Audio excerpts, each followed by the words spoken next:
सोचिए दोस्तों, एक ऐसी रात जहां हवा 100 किलोमीटर पर आवर की स्पीड से चल रही हो, टेम्परेचर -25 डिग्री तक गिरा हुआ हो और आसपास सिर्फ बर्फ ही बर्फ हो। उस रात 9 यंग हाइकर्स जो कि यूनिवर्सिटी स्टूडेंट्स थे, सभी हाईली एक्सपीरियंस्ड माउंटेनर्स हैं, वे सब एक टेंट के अंदर बैठ के अपना खाना खा रहे हैं। उनमें से कोई डायरी लिख रहा है तो कोई जोक्स क्रैक कर रहा है। सब कॉन्फिडेंट में है कि ये एक्सपेडिशन उनके करियर की सबसे बड़ी अचीवमेंट होगी। लेकिन कुछ घंटों बाद ही कुछ ऐसा होता है कि उन्हीं 9 लोगों को अपना टेंट अंदर से काट कर भागना पड़ता है। न जैकेट, न शूज, न ग्लव्स, सिर्फ अंडर क्लॉथ्स में अंधेरों में कपकपाती ठंड के अंदर। 3 हफ्ते बाद जब उनकी तलाश होती है तो सीन ऐसा था कि सर्च टीम भी शॉक हो गई। टेंट बिल्कुल सही पोजीशन में था, अंदर खाना, कपड़े, कैमरे सब अनटच्ड था। 1.5 किलोमीटर दूर 2 बॉडीज मिले, सिर्फ अंडरवेयर में थे, हाथ पर जले हुए निशान, और ऐसा लग रहा था जैसे उन्होंने जिंदा रहने के लिए पेड़ पर भी चढ़ने की पूरी कोशिश की थी। थोड़ा आगे 3 और बॉडीज मिले, टेंट की तरफ मुंह करके थे, जैसे वापस लौटने की कोशिश में गिर गए हों। और सबसे डरावनी डिस्कवरी हुई 2 महीने बाद, एक छोटी सी गहरी नाले में 4 बॉडीज मिले। किसी का स्कल फ्रैक्चर, किसी की सीने की हड्डियां बुरी तरह से क्रश थी, और एक लड़की जिसका टंग तक गायब था। अथॉरिटीज ने इन्वेस्टिगेशन किया, forensic reports I, but final statement बस इतना, death caused by N unknown compelling force. अब सवाल यह है, 9 ट्रेन हाइकर्स जिन्हें सर्वाइवल का फुल एक्सपीरियंस था, जो एक्सट्रीम कंडीशन में भी पहले भी सफर कर चुके थे, वह एक साथ अपना टेंट छोड़कर कैसे भाग जाते हैं, वो भी बिना शूज, बिना वार्म क्लोथ के। क्या ये कोई एवलांच यानी हिमस्खलन था, या कोई मिलिट्री एक्सपेरिमेंट था, रेडिएशन था, या कुछ ऐसी जो इंसानी समझ से बाहर है? यह 1959 का डेडलॉक पास इंसिडेंट, एक ऐसी कहानी जो कोल्ड वॉर के जमाने से लेकर आज तक दुनिया को कंफ्यूज करती आई है, और शायद इसीलिए इसे कहा जाता है डेड माउंटेन मिस्ट्री। नमस्कार दोस्तों, मैं हूं सुब्रत कुमार नाग और आप देख रहे हैं SS अनकवर्ड। जनवरी 1959, सोवियत यूनियन के आईसी यूराल माउंटेन्स। लीडर था इरोग डेडलॉक, सिर्फ 23 साल का एक लड़का। उसने अपनी टीम बनाई 7 लड़के और 2 लड़कियां। सभी लोग यूराल पॉलिटेक्निक इंस्टीट्यूट के स्टूडेंट्स थे। उनका एम सिंपल था, इस एक्सपेडिशन के बाद उन्हें मिलेगी ग्रेड 3 हाइकिंग सर्टिफिकेशन, जो उस वक्त की सबसे बड़ी अचीवमेंट थी। 23 जनवरी 1959, यूराल पॉलिटेक्निक इंस्टीट्यूट सर्ब्सलॉग, जिसे आज येकातेरिनबर्ग नाम से जाना जाता है। रूम नंबर 531 में पैकिंग चल रही थी। कोई ब्रेड डाल रहा था बैग में, कोई मेडिसिन, कोई शूज ढूंढ रहा था। साथ ही साथ चल रही थी हंसी मजाक और एक डायरी जिसमें लिखा गया, room is in artistic disorder, everyone busy, everyone excited. यह था उनका लास्ट हैप्पी मोमेंट साथ में। अब उनकी जर्नी की शुरुआत होती है 25 जनवरी 1959। ग्रुप फाइनली अपना एक्सपेडिशन ऑफिशियली स्टार्ट करता है। सबसे पहले उन्होंने सर्ब्सलॉग रेलवे स्टेशन से ट्रेन पकड़ी और सेरोप टाउन तक ट्रेवल किया। ट्रेन के अंदर भी मस्ती चालू थी, गाने, मेलोडीन और फोटोज भी खींचे जा रहे थे। वहां से एक और ट्रेन लेके वो इविडल टाउन पहुंचे। ये उनका लास्ट प्रॉपर अर्बन स्टॉप था। यहीं से सिविलाइजेशन खत्म और विहड़ स्टार्ट होती है। 26 जनवरी, इविडल से एक मिलिट्री ट्रक ने उन्हें उठाया और विजय नाम के छोटे माइनिंग सेटलमेंट तक ले गया। विजय उनका लास्ट पॉपुलेटेड विलेज था। यहीं उन्होंने एक लोकल हॉस्टल में रात बिताई, खाना खाया, डायरी लिखी और फोटो भी खींची। वहीं पर वे सब कुछ लोकल से भी मिले और अपनी एक्सपेडिशन के बारे में उन्हें भी बताया। दिन आता है 27 जनवरी का। नेक्स्ट मॉर्निंग विजय से निकलकर ग्रुप स्कीइंग करता है। इस दिन एक मेंबर यूरियोडिन हेल्थ प्रॉब्लम की वजह से ग्रुप छोड़कर वापस चला जाता है। यही एक डिसीजन था जो उसकी जिंदगी बचा गया, क्योंकि वो ग्रुप का इकलौता सर्वाइवर बन गया। अब बचा 9 का ग्रुप। वेदर और टफ होता गया, हैवी स्नो, एक्सट्रीम कोल्ड, फिर भी सबके स्पिरिट्स आए थे। हर दिन की डायरी में जोक्स, सॉन्ग्स और ऑप्टिमिज्म यानी पॉजिटिविटी भरा हुआ था। उन्होंने अपने टेंट लगाए, कुकिंग की और एक ग्रुप न्यूज़पेपर भी बनाया। नाम दिया इवनिंग ऑटोरिटन। ये उनका इनसाइड जोक था, क्योंकि उनका डेस्टिनेशन था माउंट ऑटोरिटन। और इसी खुशी में उन्होंने एक गाना लिखा, our voices will carry on over February blizzards and storms. उनके वर्ड्स में कॉन्फिडेंट था कि वो हर तूफान का सामना कर लेंगे। लेकिन उसके एक दिन बाद ही सब कुछ बदलने वाला था। 1 फरवरी 1959, ग्रुप स्लोप पर अपना टेंट लगाता है, एक माउंटेन जिसका नाम था होलाचल। इसका लोकल लैंग्वेज में मतलब होता है डेड माउंटेन। और उसी रात कुछ ऐसा होता है जो सबके होश उड़ा देता है। 9 एक्सपीरियंस्ड हाइकर्स अपना टेंट अंदर से काट कर भाग जाते हैं। बिना शूज, बिना कपड़े, बिना जैकेट, डायरेक्टली -25 डिग्री में। ग्रुप का प्लान था कि वो अपना एक्सपेडिशन कंप्लीट करके 12 फरवरी 1959 तक वापस स्वेट्सलॉक आ जाएंगे। डाइटलॉप ने अपने सिस्टर को एक लेटर लिखा था जिसमें क्लियरली मेंशन था कि हम मिड फरवरी तक आ जाएंगे, पर अगर थोड़ा डिले भी हो जाए तो चिंता मत करना। दिन बीत जाता है, 12 फरवरी आया और गया। स्टूडेंट्स कैंपस पे वापस ही नहीं पहुंचे। स्टार्टिंग में यूनिवर्सिटी के लोगों ने सोचा शायद स्नोफॉल या वेदर के चलते लेट हो रहा होगा, लेकिन जब 20 फरवरी तक भी कोई खबर नहीं आई, फैमिलीज ने फिर यूनिवर्सिटी और अथॉरिटीज पर प्रेशर डाला। तब जाके finally search and rescue operation शुरू हुआ। 21 फरवरी से सर्च स्टार्ट होती है।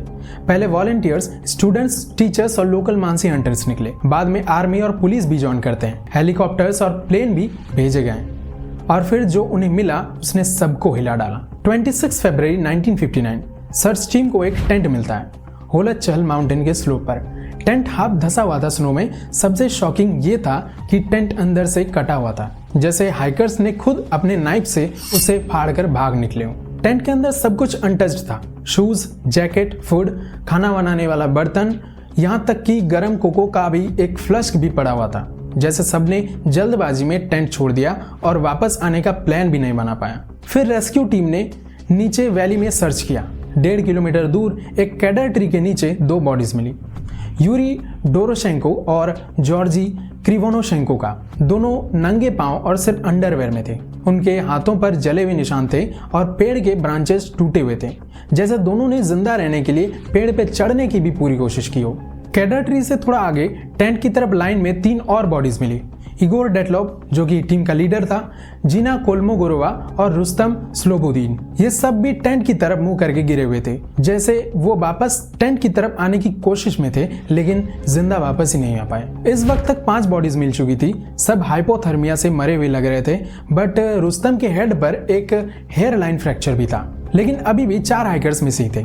सर्च चलता रहा और उन्हें ढूंढने में 2 महीने का वक्त लग गया। मई 1959 जब बर्फ पिघलना शुरू हुई, एक गहरी नाली में 4 और बॉडीज मिली।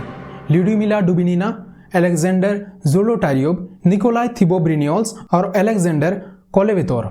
ये सबसे शॉकिंग डिस्कवरी थी। निकोलाई का स्कल फ्रैक्चर था। लुडमिला और ज़ोलोटारियोव की रिब्स क्रश थी, जैसे किसी ने हाई प्रेशर ने तोड़ दी, और लुडमिला की टंग भी मिसिंग थी। इनके कपड़ों में रेडिएशन ट्रेसेस भी मिले। अब तक 9 हाइकर्स के डेड बॉडीज मिल चुके थे, लेकिन किसी को कुछ भी समझ नहीं आ रहा था कि आखिर यहाँ हुआ क्या था। सोवियत अथॉरिटीज ने इन्वेस्टिगेशन किया। फाइनल रिपोर्ट में लिखा death due to an unknown compelling force, और एरिया को 3 साल के लिए सील कर दिया गया। सबसे बड़ी मिस्ट्री ये थी कि एक एक्सपीरियंस ग्रुप जो एक्सट्रीम कंडीशन में भी ट्रेंड था, उन्होंने अपना टेंट क्यों छोड़ दिया बिना कपड़ों के, और इंजरीज ऐसी जो नॉर्मल एक्सीडेंट से पॉसिबल ही नहीं थी। बॉडीज मिलने के बाद सबसे बड़ा सवाल था रात को आखिर हुआ क्या था, जिसका जवाब ढूंढने के लिए लोगों ने अलग अलग थ्योरीज बनाई। Avalanche theory. सबसे पहले बात हुई एवलांच की। बहुत लोगों ने सोचा कि शायद बर्फ का एक बड़ा हिस्सा टेंट के ऊपर गिरा और पैनिक में हाइकर्स भाग निकले।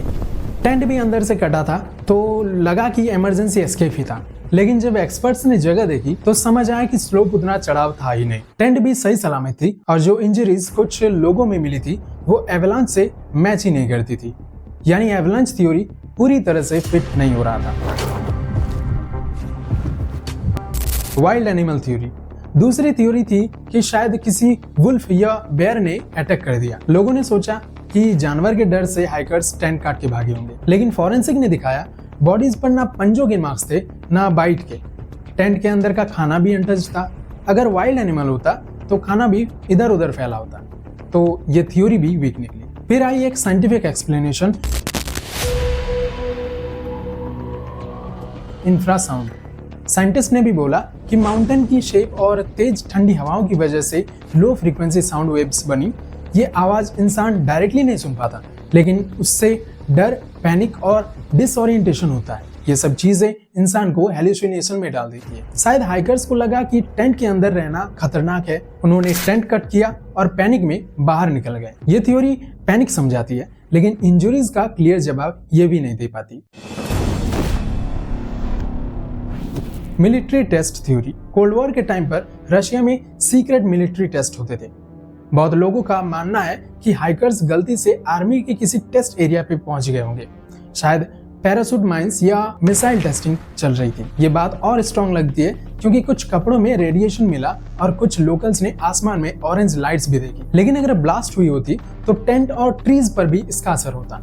रेडिएशन भी बहुत कम था, इसलिए ये थ्योरी लोगों के दिमाग में तो पॉपुलर रही पर प्रूफ स्ट्रॉन्ग नहीं था। Mansi tribe theory. एक और थ्योरी ये उठी कि लोकल मानसी ट्राइब ने हाइकर्स को मार दिया। बोला गया कि हाइकर्स ने उनकी एक ऐसी जगह पे कैंप किया था जो वे लोग पवित्र मानते थे। लेकिन ये बात भी तुरंत खत्म हो गई। फॉरेंसिक ने क्लियर बोला कि बॉडीज पर ना फाइट के निशान और ना वेपन्स के घाव के निशान है, और मानसी लोग खुद सर्च में मदद कर रहे थे, तो ये सिर्फ एक अफवाह निकली। UFO alien theory. जब लॉजिकल आंसर्स नहीं मिले तब लोग यूएफओस और एलियंस की तरफ मुड़ गए, क्योंकि उस रात कुछ लोगों ने आसमान में ऑरेंज ग्लोइंग लाइट्स देखी और जो इंजुरीज थी जैसे टंग मिसिंग, उन्हें लोग एलियन से लिंक करने लगे। लेकिन सच ये है कि वो लाइट्स मिसाइल टेस्ट भी हो सकती थी या नेचुरल ऑरोरा बोरेलिस भी हो सकती थी। ये एक नेचुरल फिनोमेना होता है जिसमें आसमान में रंग बिरंगे लाइट्स दिखाई पड़ते हैं, और इसीलिए एलियन थ्योरी ज्यादातर एक सेंसेशनल कहानी ही बन गई।